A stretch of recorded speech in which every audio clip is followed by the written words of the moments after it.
In today's video, I'm going to teach you how to connect Gmail to Zendesk.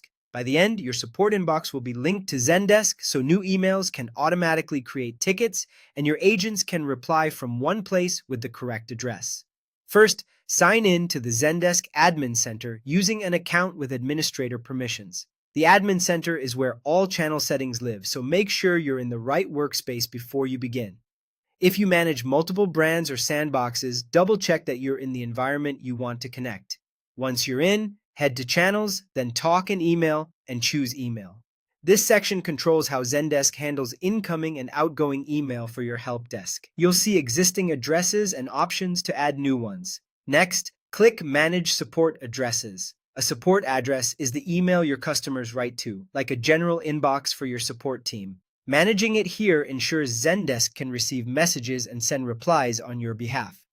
Click Add Address to start the connection process. You'll be offered a few ways to add email. Choose Connect External Address.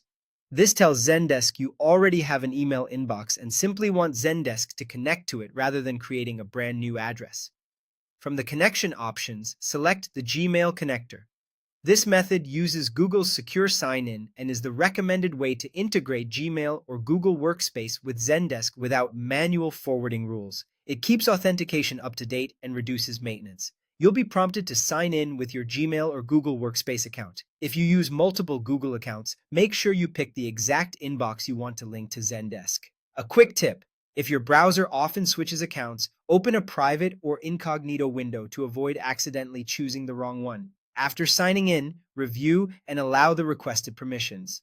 These permissions let Zendesk read incoming emails to create tickets, send messages as your support address, and keep status in sync. If you're on Google Workspace and see a message that an admin must approve the app, reach out to your Google admin to grant access, then return to complete the flow. Finally, finish setup. Zendesk will confirm the connection and add the Gmail address to your support addresses. You should now see it listed on the email page. From here, Zendesk will route incoming messages to tickets, and replies sent from tickets will go out through your connected Gmail address. If needed, you can later review settings on this page to choose your default reply address and confirm everything looks right. That's it. Your Gmail is now connected to Zendesk and ready to power your support.